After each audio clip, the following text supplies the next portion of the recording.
সন্ধ্যাবেলা আমরা তিনজনে মিলে রেডি হয়ে বেরিয়ে পড়েছিলাম সমুদ্রের ধারে বসতে। আর এদিকে দেখছো মেলাটা কিরাম বসেছে, বাচ্চাদের ছোট ছোট গাড়ি, আর অফুরন্ত হাওয়া হচ্ছে এত জোরে। আর ওদিকে তো জগন্নাথ দেবের পুজো হচ্ছে, তাই সমস্ত গান বাজনা হচ্ছে। আর আমরা চলে এসেছিলাম একটু ভিতরে, পার্কটায় ঘোরাঘুরি করছিলাম, এত সুন্দর চারিদিকে ঠান্ডা হাওয়া বইছে। আর ভিতরে মেলাটাও ঘুরছিলাম, ওখানে কত ধরনের দোকান, কত ঝিনুকের জিনিসপত্র দেখেই না শান্তি লেগে গিয়েছিল। তারপর ওখান থেকে গিয়েছিলাম আমরা একটু ঝালমুড়ি খেতে, পাপড়ি চাট খেতে।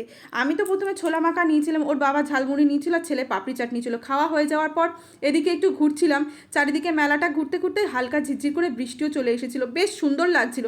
আর এদিকে ঝিনুকের জিনিসগুলো দেখছো কি ভালো লাগছে, মুক্তোর মালাগুলো আমার খুব পছন্দ হয়েছিল। তারপর ভাবলাম একটু আইসক্রিম খাই, ওখান থেকে চলে গিয়েছিলাম আমরা আইসক্রিম খেতে। এখানে কোয়ালিটি ওয়ালসের নতুন আইসক্রিমের দোকান খুলেছিল, ভীষণ সুন্দর, এত ভালো সুন্দর আইসক্রিমগুলো না। আর ওরা যেভাবে বানিয়ে দিচ্ছে অসাধারণ ছিল। বাবুর আইসক্রিমটা তো অসাধারণ খেতে ছিল। তারপরে গল্প করতে করতে আমরা একটু সমুদ্রের ধারে চলে গেছিলাম।